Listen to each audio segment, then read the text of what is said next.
시장님이 나 같은 죄인 살리신 찬양을 좋아하신다고.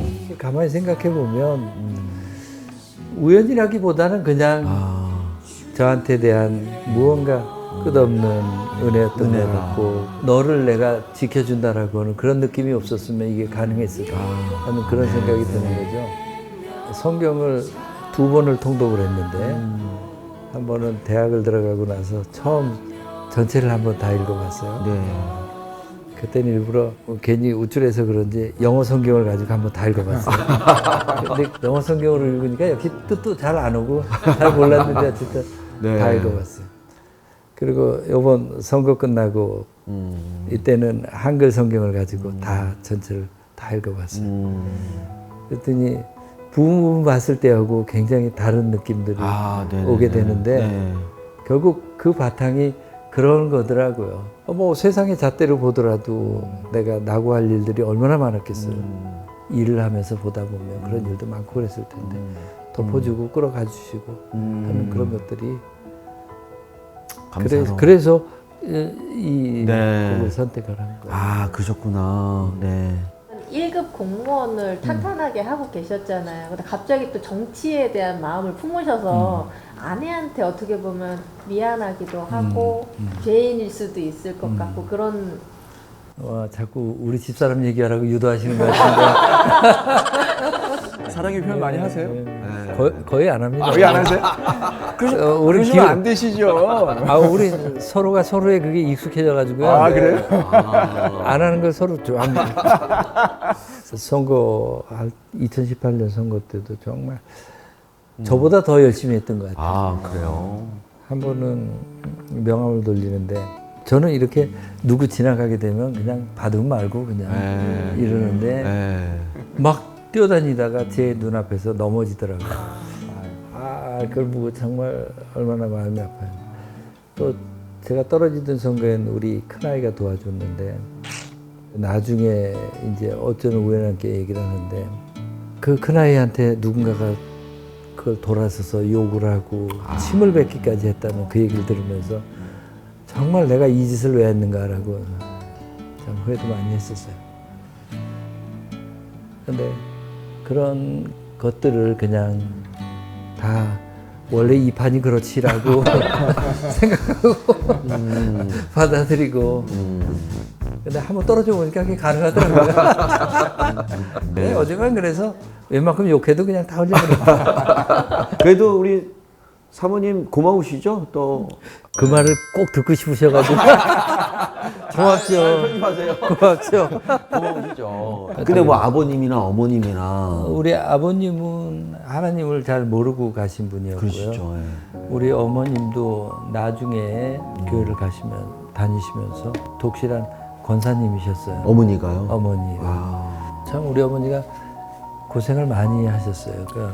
옛날에는 그 생선을 받아서 머리에 이고 다니면서 이렇게 팔고 그래서 저희들을 키우셨는데 머리 꼬리는 이렇게 자르고 가운데 이렇게 잘라주면 머리 꼬리를 이렇게 가지고 와요. 그러면 거기에다 무 넣고 이렇게 맞아요. 끓여주고 그랬는데 그게 그렇게 맛있었어요. 네. 그렇게 해서 키우면서 우리 어머니가 어머니가 키웠죠.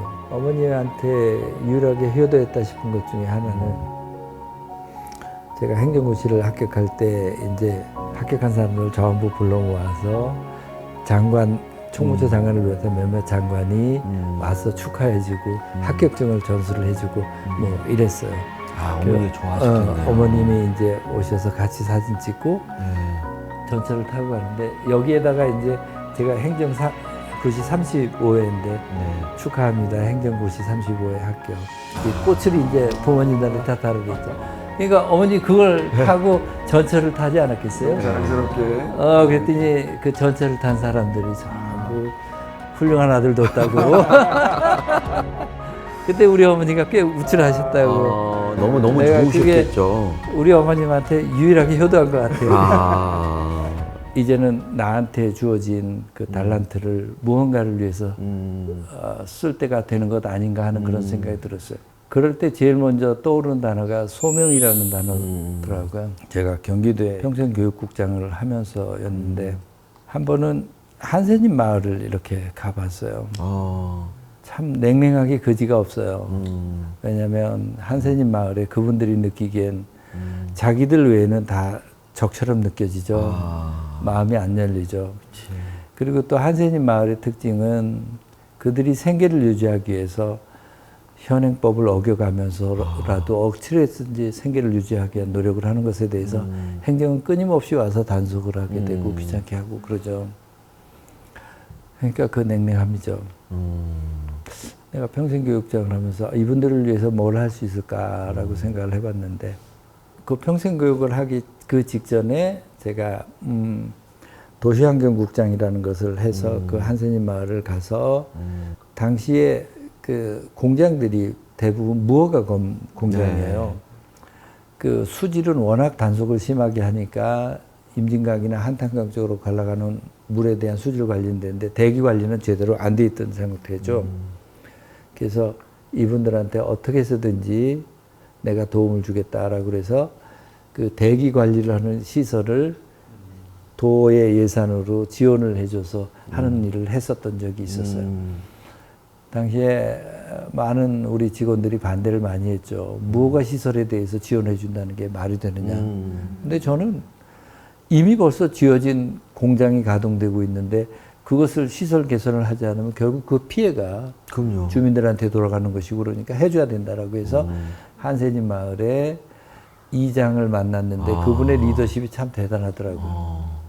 그리고 나서 그 다음에 이제 평생교육장으로 갔는데 마을 주민들의 입장에서 보니까 뭐 쓸데없이 또 우리를 피곤하게 하려고 뭐 이런 걸 하느냐 이거죠. 그렇죠. 마을 주민들이 여론조사도 해보고 뭐 실제 실태조사를 해보니까 어른들의 한 80%가 문맹이에요.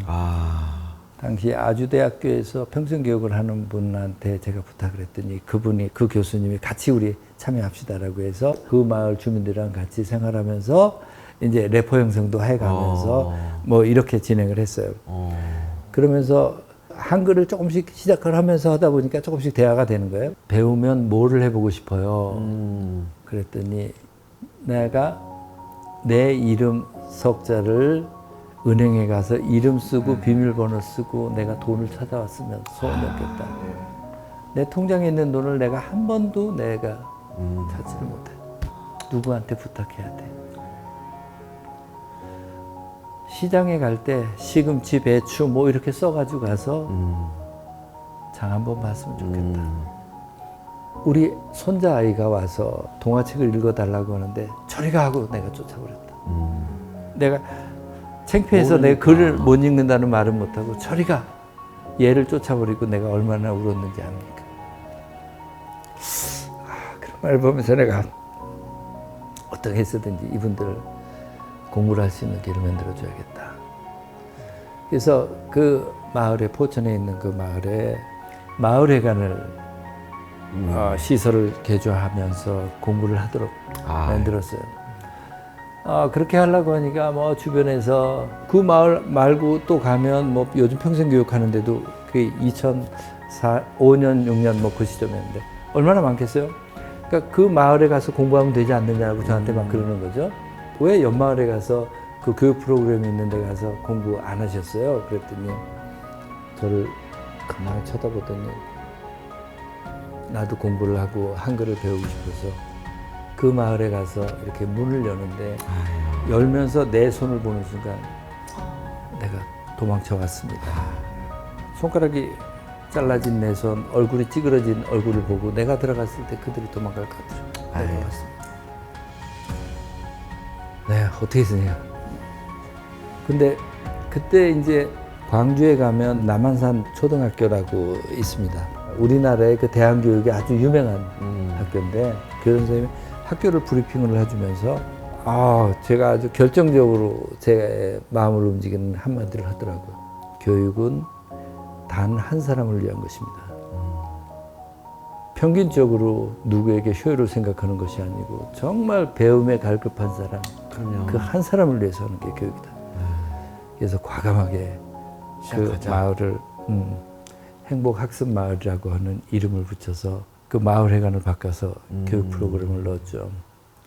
저도 깜짝 놀랐어요. 그분들이 그렇게 빠른 속도로 배움을 받아들이는 거지. 제가 5개 마을에 평생학습을 같이 한번 해보려고 했더니 처음엔 다 안 한다고 했는데 우리가 한글만 배우는 것이 아니고 이제 합창도 노래도 그렇겠죠. 배우고 등등도 하고 배우고, 하니까 손가락도 찌그러지고 얼굴도 찌그러진 분들이 그냥 합창 그렇게 좋아하고 뭐 다 하는 거예요. 이 마을이 성공이 되니까 다른 연천에 있는 또 마을도 평생학습 프로그램을 해달라는 거예요. 그래서 이제 새롭게 만든 마을에 개관 행사를 하는데 우리 직원이 개관 행사 프로그램을 가져온 거 보니까 지금도 마찬가지로 뻔하지 뭐 돈 별로 안 들여도 불러오는 가수 불러다가 행사를 이렇게 하려는 거예요. 내가 가만히 생각해보니까 이게 무슨 의미가 있냐. 그래서 포천에 있는 그 마을이 당초는 신평리라는 한센인 마을이었는데 그걸 평생학습을 하면서 장자마을이라고 이름을 바꿨는데 그 장자마을의 어머님들을 불러서 합창을 이 2번째 마을의 개관식에 서도록 하자. 내가 제안을 했어요. 처음에는 우리가 남 앞에 어떻게 쓰냐 뭐 하더니 설득을 했죠.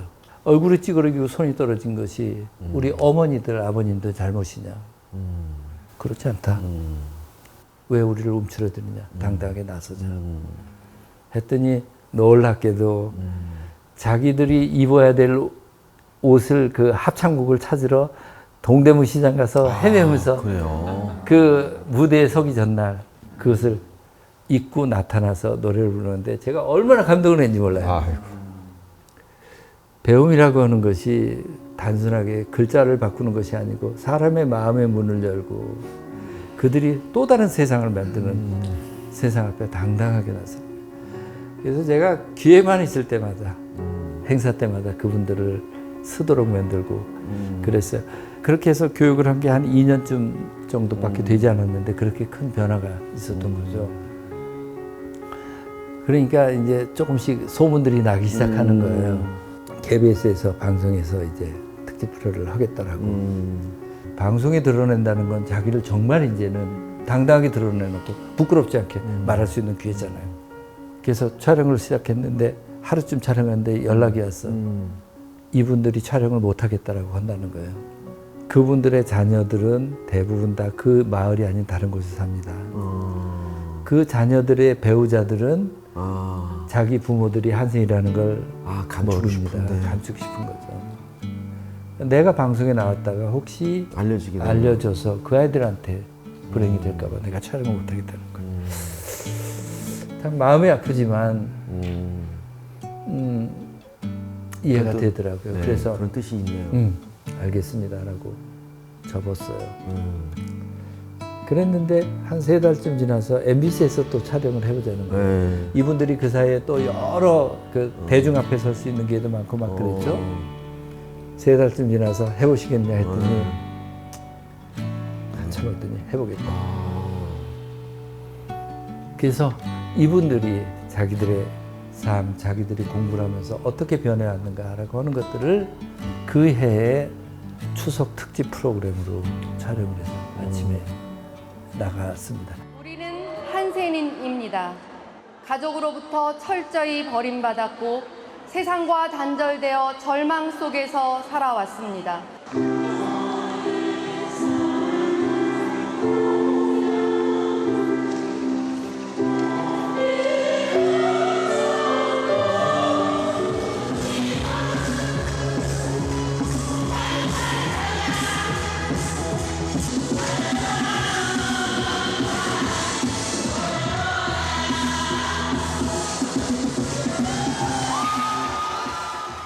우리나라의 그 평생교육, 뭐 경연대회 비슷한 것들이 있습니다. 통상 거기에서 대상을 받으려면 한 평생교육 프로그램을 잘 만들어서 한 20, 30년 헌 마을들이 받는데 이분들이 불과 채 3년이 안 됐을 때 대상을 받았고요. 그게 바탕이 돼서 그분들이 그 사이에 이렇게 자기를 당당하게 드러내기. 용기를 얻으신 거네요. 저는 그게 너무나 기뻤어요. 그러면서 그 마을이 그렇게 밝게 바뀌는 겁니다. 그리고 정말 놀라운 건 그 한글 배우던 할머니들한테 또 뭐 배우고 싶어요? 그랬더니 나 영어 배울래요. 영어 배웠어, 나 제대로. 그리고 그 마을에서는 매년 그 시집을 발간을 하고 그분들이 쓴 글을 보면서 정말 이런 게 시구나라고는 느낌들을 가졌는데 아 오늘도 공부하러 오라고 하는데 참 가기 싫다. 선생님이 숙제하라고 했는데 내가 숙제를 다 못했다. 근데 오랜다. 솔직하네요. 안 가려고 했더니 옆집 누가 가서 갔다. 그래도 가서 공부하니까 좋더라. 내일 또 와야 되겠다. 뭐 이런 식의 이야기를 시라고 시집으로 표현합니다. 저는 근데 제가 읽었던 시 중에 가장 진솔한 시라는 생각이 솔직하고. 네. 우리 경기도 도시공사 뭐 이런 데서 TV 같은 것도 좀 학습 도구들 좀 지원해주고 리모델링 할 때 좀 도와주기도 하고 뭐 그래서 그래서 이제 그 도시공사 사장님 보러 축사를 좀 한 말씀 해주십시오 그랬는데 이분이 처음에 뭘 말을 하더니 막 엉엉대고 울고 더 이상 말을 못 잇는 거예요. 내가 그동안은 정말 세상을 모르고 살았다. 내가 여러분들한테 미안합니다. 미안합니다. 펑펑 대고 우는 거예요. 그러니까 거기에 있는 모든 분들이 막 같이 감동을.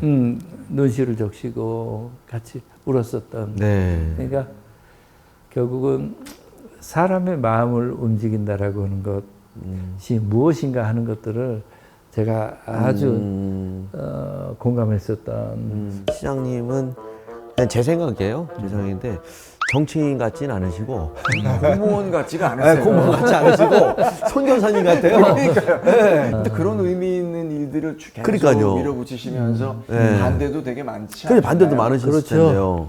진정성 있는 확신이 참 중요한 것 같고요. 저한테 주어진 달란트가 있다면 그 달란트를 최대한 선용해서. 선용해서 해보겠다는 그런 생각들이 많았던 것 같아요. 네네네. 그런 중에 한 번도 낙선, 네. 시장도 낙선하시면서 인생의 어느 또 다른 한 점에서 위기가 오지 않았던가. 예, 선거에 이건 떨어진 사람들끼리나 알 수 있는 그 마음인데. 왜냐면 시장님이 예. 지금까지는 예. 떨어지시거나 실패해 보신 적은 없었어요. 쭉 그냥 계속 어려웠지만 달려오셨던 다 행정고시 패스하고 네. 다 되셨잖아요. 우리 집사람이 제가 떨어지고 나서 제가 더 이상 주저앉으면 안 된다고 생각했는가 봅니다. 선거 할 때보다 더 열심히 나중에 얘기 들어보니까 떨어지고 나서 더 열심히 다니면서 저한테 힘을 주려고 그렇게 했었던 것 같고요. 코로나로 봉쇄가 됐을 때 이제 제가 그 밀락천 옆에 거기 아파트에 사는데 그 밀락천변을 걷는데 당시에는 왜 이렇게 그 휴지, 그 다음에 마스크 이런 것들이 그 천변에 너무나 많았어요. 아마 초창기에 이제 참 이게 이렇게 쓰레기가 많냐. 차라리 내가 청소해보자. 그래서 결심을 하고 거기를 한 1년 가까이를 매일 아침에 해줄 수 있었어요. 매립용 봉투 한 4-5개 주머니에 넣고 또 이만한 그 큰 가방 들었는데 이거는 재활용할 거는 그것도 주다 보니까 여러 개 생겨요. 또 이제 이 정도 가지고 되겠어. 하천 바닥도 주자. 그래서 장화 신고 2018년 선거 때 뒤돌아보니까 내가 정말 의정부에 대해서 너무 모르고 있더라고요. 그래서 의정부에 대해서 제대로 공부를 해보자. 그래서 전문가들이랑 같이 주제를 택하고 공부를 하고 페이퍼를 만들고 그걸 또 영상으로 찍어서 유튜브로 올리고 저는 또 매주 토요일마다 보통 한 3시간 정도를 구석구석 가면서 거기에서 내가 느낀 시사점 이런 것들을 기록으로 남기고 이렇게 하면서 준비를 했죠. 그렇게 해서 정리해서 쓴 책이 넥스트 시티라고 하는 책이고 제가 지금 시정을 하면서 우리 시를 어떤 방향으로 어떤 가치와 철학으로 끌어갈까 하는 것들에 대한 그 만들어진 책이 넥스트 시티고요. 아마도 제가 2018년도에 안 떨어지고 바로 됐다면 엄청난 자충우돌을 했을 것 같아요. 비전을 어떻게 만들어야 될 것인가 하는 것들을 구체적으로 갖게 되고 그것이 저한테는 아주 귀한 시간이었다. 그러면 제가 한 가지 딱 이제 묻고 싶은 것 중에 하나는 인생에서 중요한 건 뭐다? 힘들고 어려울 때 뒤돌아볼 때 그리고 어려울 때 누군가에게 의지하고 그리고 나를 지켜준다라고 하는 그 믿음이 없이는 어려울 거란 생각이 들어요. 그럴 때 드러내진 않아도 늘 마음속으로 기도할 수 있는 그것이 저는 아주 중요하다고 생각합니다. 야, 진짜 아름다운 또 하나님의 인도함이라 저는 정말 감사한 겁니다. 진짜. 네. 그리고 이제 앨런 TV가 나쁘진 않으셨죠? 네, 어떻게 제가 안 나빴다고 앨런 TV에 와서 제가 그 제 이야기를 이렇게 할 수 있었던 그것 또한 준비된 그냥 하나의 길이 아닌가 하는 그런 생각이 듭니다. 네. 시장으로서 시민들한테 내가 해줄 수 있는 최고가 뭘까라고 생각을 해보면 결국 시민 한 분 한 분이 내가 존중을 받고 있다라고 하는 느낌을 갖게 하는 걸 겁니다. 같은 마음으로 들으려고 노력을 하고 그리고 손 한 번 같이 잡고 힘이 되도록 하는 것 그게 제가 해야 될 일이 아닐까 싶습니다. 한번 우리 의정부시 살만한 곳으로 함께 만들었으면 좋겠습니다. 네.